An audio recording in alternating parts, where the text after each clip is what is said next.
नमस्कार दोस्तों। तो देखिए डीएचएफएल पर कुछ बड़ी खबर आती हुई देखने को मिल रही है। इस वीडियो में उसके बारे में बात करेंगे। रिटेल इन्वेस्टर्स का बहुत सारा पैसा काफ़ी जो है इस स्टॉक में बर्बाद हो चुका है। आप जानते हैं स्टॉक डीलिस्ट हो चुका है जीरो के प्राइस पर। और साथ ही इस वीडियो में बात करेंगे पिरामल एंटरप्राइजेस के आगे आने वाले समय में क्या क्या प्लान्स है। उन्होंने कुछ प्लान्स जो है डिस्क्लोज किए हैं। तो देखिए आगे बढ़ने से पहले अगर आपने चैनल को सब्सक्राइब नहीं किया है तो अभी कर लें, साथ ही बेल आइकन को प्रेस कर लें। तो देखिए खबर आप देख सकते हैं, DHFL retail investor moves NCLT against delisting of shares. और 7 तारीख को जो है एनसीएलटी ने पिरामल ग्रुप के रिजोल्यूशन प्लान को जो है मंजूरी दी थी। उसके चलते जो है पिरामल ग्रुप ने डीएचएफएल की जो दिवालिया कंपनी है इसको 37,250 करोड़ में खरीद लिया था। और उसी के साथ ही ऑटोमेटिक ही तय हो गया था कि जो कंपनी है डीलिस्ट यहाँ से कर दी जाएगी। तो देखिए इसमें आगे आप देख सकते हैं जो कि ये रिटेल इन्वेस्टर हैं जिनका हो सकता है काफ़ी बड़ा अमाउंट यहाँ पे डूब गया होगा। इसी वजह से शायद उन्होंने इतना बड़ा कदम उठाया है जो कि एनसीएलटी में जाके अपील की है। तो यहाँ बताया है कि रिटेल इन्वेस्टर और DHFL has filed an appeal at national company law appellate tribunal against delisting of mortgage lender shares from exchanges. In his plea filed on Friday, the investor had accused DHFL administrator and lender of failing to adequately inform of the impending delisting.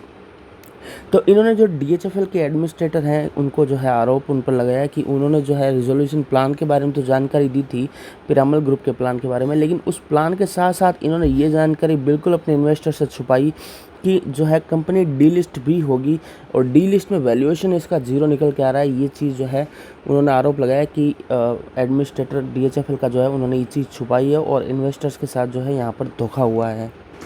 साथ ही जो retail investor है जिन्होंने appeal की है उन्होंने NCLT से कहा है कि जो एनसीएलटी का ऑर्डर है जून 7 का, उसको जो एक बार दरकिनार करते हुए या उसको एक बार के लिए उसको रोक लगाते हुए शेयर्स की जो है रीलिस्ट करवाई जाए एक्सचेंजेस पर।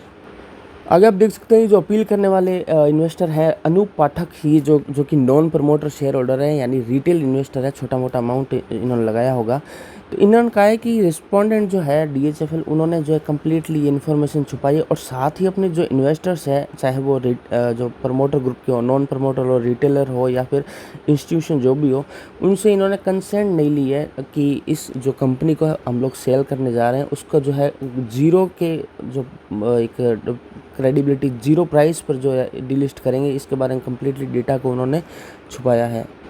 आगे इन्होंने बताया कि जो डीएचएफएल है इन्होंने सेक्शन 230 ऑफ कंपनीज एक्ट 2013 का भी जो उल्लंघन किया है, जिसके तहत ऐसा इसमें बताया गया है कि the minority share holders have right to know even if they are not part of committee of creditors, कि उनको भी जानने का हक रहता है कि कंपनी में क्या निर्णय हो रहे हैं।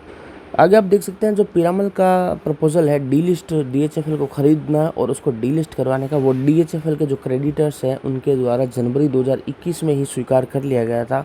और आगे आप देख सकते हैं उसके बाद भी जो है ऐसे बहुत से इन्वेस्टर्स हैं, रिटेल इन्वेस्टर्स, जो इसमें लगातार बाइंग करते रहे थे, anticipating a higher value of the company in the future, क्योंकि उनका ऐसा विचार था कि डीएचएफएल का नाम आज ख़राब है, कल को पिरामल ग्रुप इसे लेगा तो उसमें एक जो है पिरामल एक तरह से कह सकते हैं कि डीएचएफएल को जो है गोद ले रहा है। तो बाप जब इतना अमीर है, पिरामल ग्रुप की सब्सिडरी कंपनी बन जाएगी, तो बाप इतना अमीर है तो ये शेयर यहाँ से बहुत तेज़ी से जो है भागते हुए देखने को मिलेगा। इसी थॉट के चलते यहाँ पर भयंकर बाइंग देखने को मिली। The share price of DHFL rose more than 70% since April 19 to rupees 23.06 पैसे पर शेयर। और उससे आगे फाइनली जो लास्ट खबर आई थी, आप जानते होंगे जून 13 को आई थी, जिसमें एनएससी का लेटर हम सभी ने देखा था कि डीएचएफएल की ट्रेडिंग जो है 14 तारीख से बंद कर दी गई है और सारे जो इन्वेस्टर्स के डीमेट में जो शेयर्स पड़े हुए थे वो सारे के सारे वहाँ से गायब हो चुके हैं और पैसा बिल्कुल ही फिनिश हो चुका है। उसके आगे एक और खबर आ रही है कि जो वाधवा हैं, कपिल वाधवा, जिन्होंने कंपनी के जो प्रमोटर भी थे, उसके बाद उनकी गिरफ्तारी हुई, कई तरह के आरोप भी इन पर लगे हुए हैं और जो है फाइनली इनको जो है कंपनी के प्रमोटरशिप से हटा दिया गया था। तो ऐसा खबर आ रही है कि जो है ये आगे एनसीएलटी के अगेंस्ट में जो है सुप्रीम कोर्ट में जाने की तैयारी करने की प्लानिंग कर रहे हैं। ये आप आगे देख सकते हैं, Kapil Wadhawan former promoter of DHFL plans to challenge the approval by the NCLT to the resolution plan of Piramal capital and housing finance. आगे उन्होंने बताया Wadhwa is likely to file a petition challenging the NCLT order by Monday, said a person familiar with the development. आगे आप यहाँ देख सकते हैं Wadhawan has also filed a plea in the supreme court challenging the NCLT stay order. और साथ ही small depositors of HDFC including fixed deposit holders and NCD holders 63 moons technology are also filing separate appeals for full payment of their claims.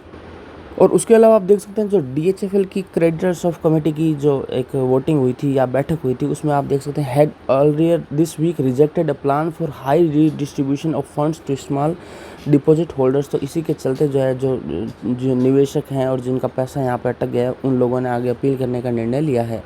तो ये बात कर ली हमने DHFL के stock के बारे में। अगर आपका भी यहाँ पे पैसा डूबा है तो आप भी एक कमेंट करके मुझे ज़रूर बताएं कि आपने किस प्राइस पे जो है कितने नंबर ऑफ़ शेयर्स इस कंपनी के ले रखे थे, जो कि आपके डी लिस्ट होने के बाद सारे साफ़ हो चुके हैं। और उसके साथ ही अब हम बात करते हैं पिरामल एंटरप्राइजेज, जो कि इसकी पेरेंट कंपनी बन चुकी है डीएचएफएल की, उसके आगे के क्या प्लान्स हैं।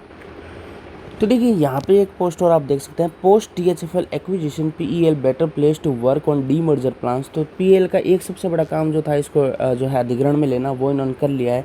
तो अब यहाँ पे पीईएल जो विचार कर रहा है कि पिरामल ग्रुप का जो स्टॉक लिस्टेड है, आप जानते हैं करीब 2200 से 2300 उसकी रेट है, अभी बात करेंगे उसके बारे में। तो उसके अंडर में काफ़ी सारा काम आता है। ये इनका फार्मा का बिजनेस भी है, रियल एस्टेट का भी है और साथ ही फाइनेंशियल सर्विसेज का भी है। तो चूंकि अब उन्होंने डीएचएफएल को बाय कर लिया है, तो डीएचएफएल का कस्टमर बेस भी सारा उनके अंडर में आ गया है। तो वो फाइनेंस एंटिटी को यहाँ से डीमर्ज करके अलग लिस्ट करने की तैयारी के बारे में विचार कर रहे हैं, ताकि डीएचएफएल के जो कस्टमर बेस है उसका ज़्यादा से ज़्यादा फ़ायदा उठाकर न्यू प्रोडक्ट जो है आम जनता तक ज़्यादा से ज़्यादा पहुँचाए जा सके। साथ ही आगे इन्होंने बताया कि जो फाइनेंस, इसकी जो फाइनेंस के अलावा जो फार्मा कंपनी है, उसको भी ये लोग जो है डीमर्ज करके अलग से एंटिटी के रूप में यहाँ एक्सचेंजेस पर लिस्ट करने की तैयारी कर रहे हैं।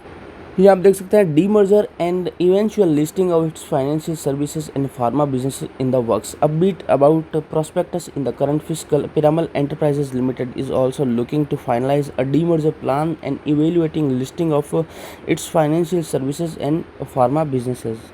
आगे आप देख सकते हैं, पिरामल ग्रुप के जो चेयरमैन हैं अजय पिरामल, उन्हीं के ये मालिक भी है कंपनी के। इन्होंने बताया कि post the completion of DHFL acquisition we will be better position to finalize the demerging plan of two large listed entities in financial services and pharma sectors. I am confident that these businesses will emerge as two strong companies which will have a good runway for growth in the long term। तो देखिए, Piramal enterprises का price आप देख सकते हैं 2415 रुपये का चल रहा है। फ्राइडे के सेशन में यहाँ पे फ्लैट कारोबार स्टॉक ने किया है।